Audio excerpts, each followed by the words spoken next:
But Hogan moves out of the way, and when he does, the deal was he hits Johnny Vat. Johnny Vat jumps off there, and I'm to catch him. But Johnny, I had my knee for Johnny's boot kicked me right here at that patella tendon. Knocked my patella tendon right up here. Oh. It's horrible. Hillbilly Jim supposedly named 10 wrestlers he will never forgive, and the thumbnail says he makes him sick. That sounds like a huge story, the kind that promises real backstage venom finally spilling out after decades of silence. But there is a problem. Nobody can find the interview where he actually says it. Wrestling has always been a strange mix of real life and make-believe. For decades, wrestlers hid their real feelings behind a curtain the business called kayfabe. Fans could never be totally sure what was a storyline and what was real. That made wrestling history hard to nail down, even in the old days. Today it is even harder, because the internet has a new problem. Channels online do not just report wrestling history anymore. Some of them build entire fake stories out of nothing, just to get clicks. That is exactly what seems to be happening with Hillbilly Jim. The title says he has 10 wrestlers he can never forgive, but when you go looking for where he actually said that, you find nothing. No shoot interview, no podcast, no page in a book, just a title. Here is the strange part. This exact title has been used before, over and over, on completely different wrestlers. The same words, 10 wrestlers he will never forgive, have been slapped onto videos about The Undertaker. They have been slapped onto Steve Austin. They have been used for Jimmy Hart, for Yokozuna, and for Scott Steiner. It is the same formula every single time. Pick a famous wrestler, add the words, never forgive, post it. Let the algorithm do the rest. It does not stop with those 5 names either. The same kind of channels have used near-identical formats on Brock Lesnar, claiming he named 10 wrestlers he feared, even though Lesnar is famous for staying almost completely silent about his personal opinions of other wrestlers. John Cena's ordinary press conference comments have been repackaged with wild, angry-sounding titles that make it sound like he is furious at the entire wrestling world. Booker T, Jerry Lawler, Vince McMahon, Goldberg, and Ric Flair have all had the exact same treatment, their faces slapped onto the exact same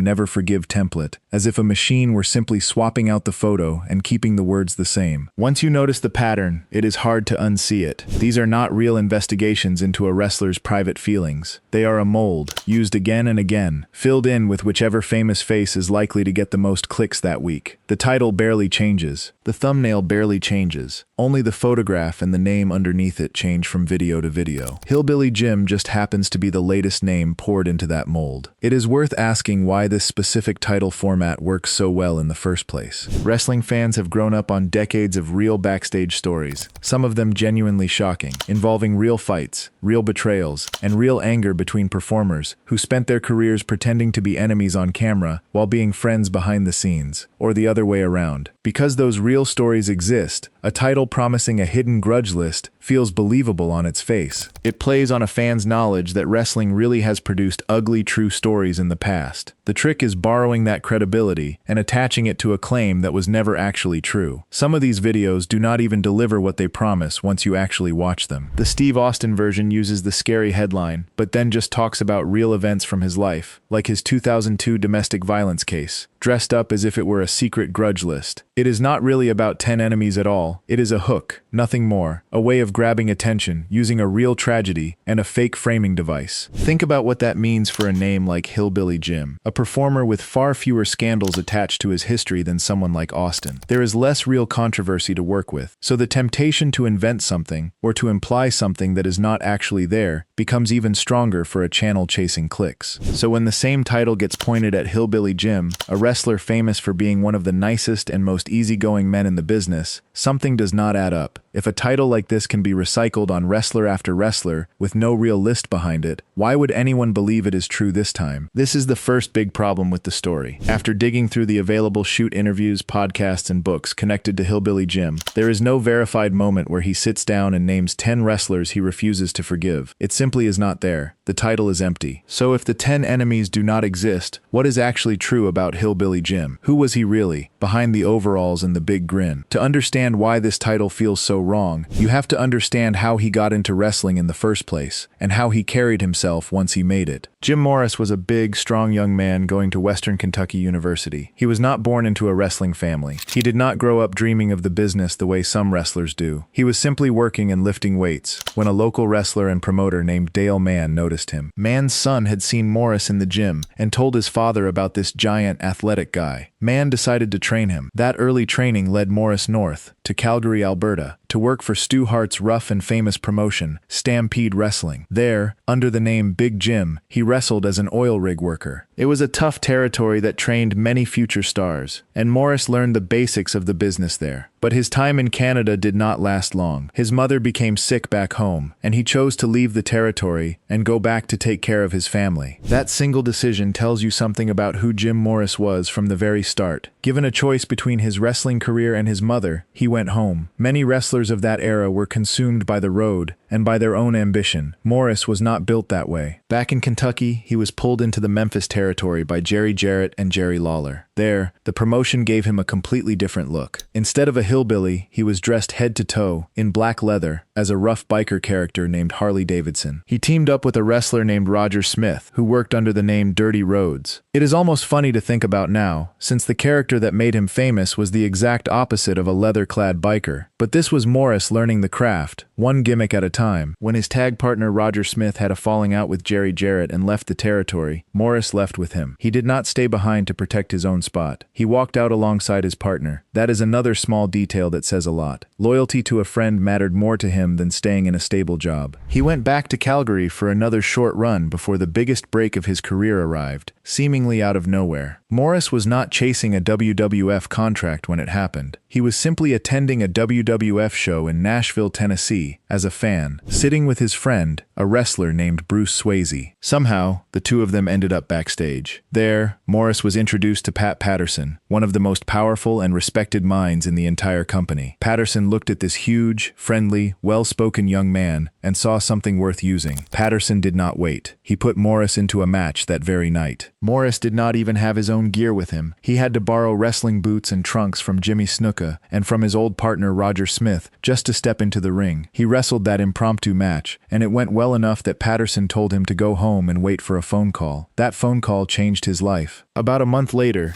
WWF announcer Howard Finkel called Morris and flew him out to New Haven, Connecticut, to perform directly in front of Vince McMahon. After the match, Morris sat down with McMahon, head booker George Scott, and a road agent named Chief Jay Strongbow. They were trying to figure out what to do with this giant of a man. Strongbow pointed out that wrestling had not had a big, lovable hillbilly character in a long time, and that a similar character named Haystacks Calhoun had drawn huge crowds with that kind of gimmick years earlier. McMahon liked the idea and gave the character a name on the spot, Hillbilly Jim. Morris added one small but important detail himself. He suggested the character be billed from a real place in Kentucky, a little spot called Mud Lick. That detail made the character feel more real, more grounded, even though everything else about it was pure showbiz. Think about how different that path was compared to most wrestlers of his era. Many performers spent a decade or more grinding through small, rough territories, sleeping in cars, getting paid almost nothing, and slowly building bitterness toward a business that used them up before giving them anything back. Some never got a real break at all. Morris skipped most of that grind. One chance encounter at a show he was only attending as a fan turned into a main event level push within a matter of months. That kind of luck does not usually produce a resentful, scorekeeping personality. It tends to produce gratitude. None of this reads like the origin story of a bitter man. It reads like a story of luck, friendliness, and being in the right place at the right time. Morris did not fight his way up through years of resentment. He was discovered, dressed up, and pushed to the moon almost overnight. It is worth slowing down on that Nashville night for a second, because it really is an unusual story. Most performers who eventually became stars in a major promotion spent months or years trying to get a tryout, sending letters, making phone calls, begging for a chance. Morris walked into an arena to watch a show with a friend, and walked out with a spot in front of the most powerful booker in the company. He did not have his own boots. He did not have his own trunks. He borrowed pieces of other men's gear just to have something to wrestle in, and still, it was enough. Patterson saw the size, the face, the easy charm, and he made a decision that would shape the next decade of Morris's life. The push he received was carefully built. Rather than throwing him straight into matches, the WWF planted him in the crowd at house shows, dressed as an oversized, overexcited fan. Week after week, cameras found him in the audience, cheering louder than anyone else. Eventually, the story paid off. During a brawl where several villains attacked Hulk Hogan, this giant fan jumped the guardrail and helped save him. From there, Hogan personally trained Hillbilly Jim on television, even handing him his first pair of wrestling boots in front of the cameras. Being connected to Hulk Hogan in 1984 was like being connected to the biggest star in the entire industry. Hogan was at the absolute peak of his fame, selling out arenas across the country and turning professional wrestling into a mainstream cultural moment. By becoming Hogan's friend and student on screen, Hillbilly Jim skipped years of typical struggle. He quickly became one of the most popular characters in the company, appearing on lunchboxes, action figures, and even in the Saturday morning cartoon built around Hogan's world. All of that success came from connection and character, not from being a dangerous, cutthroat competitor backstage. Some wrestlers spend their entire careers trying to claw their way into that kind of spotlight and never get close. Jim landed there within a couple of years of being an anonymous fan in the crowd. It is easy to imagine how that kind of overnight elevation could go to someone's head, or how it could create resentment from wrestlers who had spent a decade working harder for far less recognition. Yet, by every account available, Jim did not let it change him. He remained the same friendly, grounded person he had been before the fame arrived, which is exactly why so many of his peers stayed in his corner long after the spotlight moved elsewhere. Beyond the merchandise and the cartoon, this stretch of his career also shows how much the company was willing to invest in him without him ever having to prove himself in a dangerous, high-risk style. He was not asked to take the kind of bumps that wrecked other performers' bodies. He was asked to smile, to play his part, and to be a friendly face fans could rally behind. That is a very different job description than the one lived by wrestlers who felt they had to fight, claw, and physically punish themselves to earn their spot. Understanding that difference matters, because it is the exact fault line that would later put him at odds with one specific wrestler. This is important, because it sets up the real question at the center of this story. If Hillbilly Jim's entire rise was based on being liked, being safe, and being easy to work with, why would he suddenly be hiding a list of 10 enemies? The wrestling locker room of that era was full of tension, but Jim's whole career was built on staying out of it, and that locker room really was tense. The 1980s wrestling business was growing fast, with more television money than ever before, but it came with a dark side. Wrestlers were on the road nearly year-round. Steroid use was common. Painkillers and other drugs were everywhere. Wrestlers fought quietly backstage over who would get the biggest match, the biggest push, and the biggest payday. It was a business built on paranoia as much as talent. Picture what it actually looked like from the inside. Dozens of huge, exhausted men, crammed into small locker rooms night after night, all competing for a limited number of spots at the top of the card. Add in constant travel, constant physical pain, and easy access to steroids and painkillers, and you get an environment where tempers ran short, and trust ran even shorter. Wrestlers who felt slighted sometimes carried that anger for years. Some never let it go at all. That kind of environment is exactly where a real, lasting grudge could take root. It is just that, according to everything available, it never seemed to take root in Hillbilly Jim. Inside that world, Hillbilly Jim earned a reputation as what wrestlers call a good hand. That means he did his job, protected the people he worked with, and did not cause problems. Even though he was placed in major segments alongside stars like Hogan, Roddy Piper, and Paul Orndorff, he never let it go to his head. He seemed to understand that his spot came from good timing and a great gimmick, not from being the toughest or most skilled wrestler in the room. Because he was easy to work with, the company used him in all kinds of matches, designed to entertain rather than to prove anything. He wrestled in a strange mixed tag match at WrestleMania 3 involving little people. He wrestled Mr. Fuji in a tuxedo match. These were not prestige matches. They were fun, silly attractions, and Jim did them without complaint. He also made a clear choice to stay away from the darker side of the business. In later interviews, he has openly talked about avoiding the constant partying and the drug culture that damaged so many wrestlers of his era. While others were destroying their bodies and their bank accounts, Jim stayed sober and reliable. That reliability made him someone Vince McMahon could always count on. His reputation for professionalism was tested by one particular storyline family member, a character called Uncle Elmer. The WWF built out a whole group of Hillbilly Jim's fictional relatives, including Uncle Elmer, Cousin Luke, and Cousin Junior. The wrestler behind Uncle Elmer, Stan Frazier, was known backstage for being unreliable and for causing real problems. In one well-known story, Elmer reportedly held up Vince McMahon for more money right before a live television taping. The company had to rent an expensive private jet just to fly Hillbilly Jim across the country as a last-minute replacement, all while waiting for Elmer to find finally show up. Elmer was also known for running small money scams on other wrestlers, which created real backstage anger. Through all of that mess, Jim stayed professional. He did not get pulled into the chaos his storyline uncle created. He remained well-liked by the same wrestlers who had every reason to be furious with Elmer. That is a strange thing for a supposedly bitter man to pull off. If he really carried grudges so easily, surely something from this chaotic stretch of his career would have left a mark. Instead, it left him with a reputation for calm professionalism. It would have been easy for Jim to distance himself from Elmer entirely, to complain, or to quietly let the anger of other wrestlers rub off on him. Instead, he kept doing his job, kept being pleasant to be around, and kept the trust of a locker room that had every reason to be suspicious of anyone connected to a con man. That is not the behavior of someone building a mental list of people who wronged him. It is the behavior of someone who understood that his own reputation was worth protecting, no matter what chaos was happening around him. There is one more piece of context worth understanding, because it explains why the way he wrestled mattered so much to the people around him. In a business where injuries could end a career overnight, and where a careless wrestler could genuinely hurt somebody in the ring, how you worked mattered just as much as how popular you were. Wrestlers talk to each other constantly. They warn each other about who is careless, who works stiff without reason, and who can be trusted to bring you home safely at the end of a match. That kind of reputation spreads fast in a small, tight-knit industry, and it tends to stick around for years, long after the matches themselves are forgotten. Part of why he was so trusted also came down to how he wrestled. Hillbilly Jim was never a technical master. His whole style relied on simple power moves, big bear hugs, and a running leg drop. But inside those simple moves was something valuable: safety. He knew how to protect the wrestlers around him.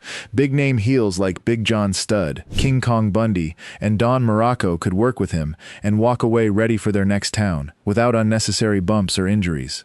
In a business that chewed up bodies constantly, being safe in the ring was its own kind of skill, even if it never got the same respect as flashy technical wrestling. And that idea, the value of safety versus the value of taking real physical risk, leads straight into the one true conflict in this entire story. It has nothing to do with 10 wrestlers. It has everything to do with one man, Tom Billington, better known to the world as the Dynamite Kid. Dynamite Kid was, without question, one of the most gifted technical wrestlers of his generation. He trained on the brutal British wrestling circuit, worked in Stampede Wrestling, and had a legendary series of matches in Japan against Satoru Sayama, the original Tiger Mask. Those matches are still studied today for how fast, dangerous, and innovative they were. Dynamite's influence on high-flying, hard-hitting wrestling can still be felt in wrestlers who came long after him. But there was another side to Dynamite Kid, a much darker one. Backstage, he had a reputation for being cruel. He was known for brutal ribs, which is wrestling slang for pranks, except his pranks were often physically painful and designed to humiliate younger or weaker wrestlers rather than simply make people laugh. He looked down on the colorful, cartoonish, character-driven style of wrestling that companies like the WWF were built on. To him, that kind of wrestling was fake in the worst way, a betrayal of what he considered real wrestling. His matches against Satoru Sayama, the original Tiger Mask, are still talked about today for how far ahead of their time they were. Dynamite brought a speed and intensity to those matches that most wrestlers in the world simply were not doing yet. That style influenced generations of wrestlers who came after him, including intense, hard-hitting technicians who idolized his work. Nobody who has studied his in-ring career questions his talent. The problem was never what he could do between the ropes. The problem was who he was the moment the match ended and the curtain closed. That bitterness was made worse by what Dynamite was doing to his own body. He used enormous amounts of steroids to build a heavyweight frame on a much smaller body, at one point reportedly injecting veterinary strength steroids made for horses when he ran out of the human version. He leaned on amphetamines and painkillers just to keep wrestling his brutal, high-impact style night after night. All of that pain and chemical strain seemed to feed his temper and his resentment toward the business around him. In 1999, Dynamite Kid released an autobiography called Pure Dynamite. It is widely remembered as one of the bleakest, angriest books ever written by a professional wrestler. In it, he did not hold back his opinions of the people he worked with, and Hillbilly Jim was one of his targets. Dynamite dismissed Jim as a big, slow performer who added nothing of real athletic value to the card, someone coasting in what he called a family spot that had already worn out its welcome. That insult is the real, documented conflict this story has been building toward. Not 10 enemies. One clear disagreement, written in black and white, by a man who believed wrestling was only about pain, precision, and physical sacrifice. To understand why Dynamite felt this way, you have to see the two men as standing for two completely different ideas about what wrestling should be. Hillbilly Jim stood for character, for entertainment, for merchandise, for staying healthy, and for making the business last as long as possible. Dynamite Kid stood for pure technical skill, for taking dangerous risks, for physical sacrifice, and for winning the respect of other hardened wrestlers, no matter the cost to his own body. To Dynamite, a wrestler like Hillbilly Jim, who became a massive star mostly through personality and good timing, must have felt like an insult to everything he had suffered for. Dynamite tore his body apart trying to be the best wrestler in the room. Jim built a career on being safe, likable, and smart about his own health. From Dynamite's point of view, that was not a fair trade. From almost everyone else's point of view, it looked like Jim simply understood the business better. If the 10 enemies story were true, this is exactly the moment where Hillbilly Jim would be expected to explode with anger, to list out every wrestler who ever wronged him. Instead, when he was finally asked about it directly, in a detailed 2012 shoot interview for RF Video, his response was calm and clear-headed. He did not respond to Dynamite's insult with a grudge list of his own. He responded with an honest, level-headed breakdown of what kind of person Dynamite Kid actually was. He talked about the brutal way Dynamite treated other wrestlers, including the mean-spirited ribs aimed at a struggling performer named Outback Jack, and at a gentle giant of a wrestler named Dan Spivey. Jim was not settling a score. He was explaining a pattern of behavior. He did not need to raise his voice or exaggerate to make his point. He simply described what he had seen, and let the facts speak for themselves. That approach tells you something about his personality that a fake grudge list never could. A man chasing 10 enemies would likely have jumped at the chance to unload on all of them once a camera was finally rolling. Jim did not do that. He stuck to one real, documented issue, gave it the attention it deserved, and left the rest alone. In that same conversation, Jim laid out his entire philosophy about the wrestling business, and it explains everything about why the 10 enemies title does not fit him. He believed that success in wrestling was not about how many dangerous bumps you could take to impress other wrestlers. He believed success was about how much you could save, your body, your health, and your money, while still doing good business. Dynamite Kid lived by the opposite rule, and it cost him almost everything. By the end of his life, Dynamite was confined to a wheelchair, his body wrecked, largely estranged from his own family, including his wife and daughter, and carrying deep, isolating anger. Sit with that contrast for a moment, because it is really the heart of this whole story, more than any fabricated feud list could ever be. Two men entered the same business around the same era. One chased pain, danger, and the approval of other hardened wrestlers, convinced that suffering was proof of worth. The other chased longevity, health, and a paycheck he could still enjoy once his wrestling days were over. Decades later, one man was broken, bitter, and confined to a wheelchair. The other was healthy, respected, and still working steady jobs in broadcasting. That outcome is not an accident. It is the direct result of two completely different philosophies about what wrestling was supposed to cost a person. Jim's read on Dynamite was not an isolated opinion either. It lines up with wider stories from the locker room, including one particularly violent moment involving Jacques Rougeau. Dynamite had spent a long time bullying the Rougeau brothers, the kind of relentless, physical ribbing that went far past a harmless joke. The breaking point came during a card game backstage, when Dynamite openly slapped Jacques across the face in front of the rest of the locker room. He was retaliating for a prank involving cut-up clothing, a prank Jacques had not even committed. Another wrestler, Kurt Hennig, was actually responsible, but Dynamite went after Rougeau anyway. Rougeau was not willing to let that go. Later, he ambushed Dynamite in a backstage hallway. Knowing how tough Dynamite was, Rougeau had packed his fist with a roll of quarters before throwing the punch. The blow knocked out several of Dynamite's teeth and left him badly concussed. That single moment effectively ended Dynamite's reign of terror backstage. It also says a great deal about how deep the resentment toward him ran throughout the locker room, not just with Hillbilly Jim, but with wrestler after wrestler who had grown tired of his cruelty. So when Hillbilly Jim calmly broke down Dynamite's cruelty years later, he was not acting alone or out of personal bitterness. He was speaking for a lot of wrestlers who respected Dynamite's talent in the ring, but could not stand the way he treated people outside of it. That is a very different picture than an angry old wrestler naming names out of spite. It is closer to a clear-eyed, honest assessment, offered without hysteria. Notice what Jim did not do in that interview. He did not sit there and build a list. He did not turn it into a countdown of grudges. He gave a measured, specific account of one man's behavior, backed up by real examples involving real people, Outback Jack and Dan Spivey among them. That is worlds apart from the fictional version of Hillbilly Jim being sold by clickbait titles, the version supposedly keeping score against 10 separate men. The real Jim addressed one conflict, one time, with facts instead of fury. As the 1980s wrestling boom cooled off, the business changed, and so did Jim's role in it. His in-ring career slowed down, and he moved for a while into a job in the company's home video department. But his familiar, trusted presence was too valuable to waste, and soon the company brought him back in a new role. In the mid-1990s, the WWF introduced a tag team called the Godwins, two rugged brawlers who had previously wrestled under masks in a different promotion. In their new roles, they were presented as Arkansas pig farmers who dumped a bucket of slop on defeated opponents. The team name itself was a small inside joke, since one half of the duo was named Henry Orpheus Godwin, spelling out the letters H-O-G. Vince McMahon, remembering how well the original Hillbilly Jim character had connected with fans a decade earlier, paired Jim with the Godwins as their manager in 1995. He played the role of their proud, cheerful, square-dancing father figure, helping transfer some of his old fan goodwill onto the new team. Under his guidance, the Godwins won the WWF Tag Team Championship. The company trusted him enough to put a new generation's success partly in his hands. The role gave Jim plenty to do. He served as the special guest referee for one of the strangest matches of the era, a hog pen match between Henry Godwin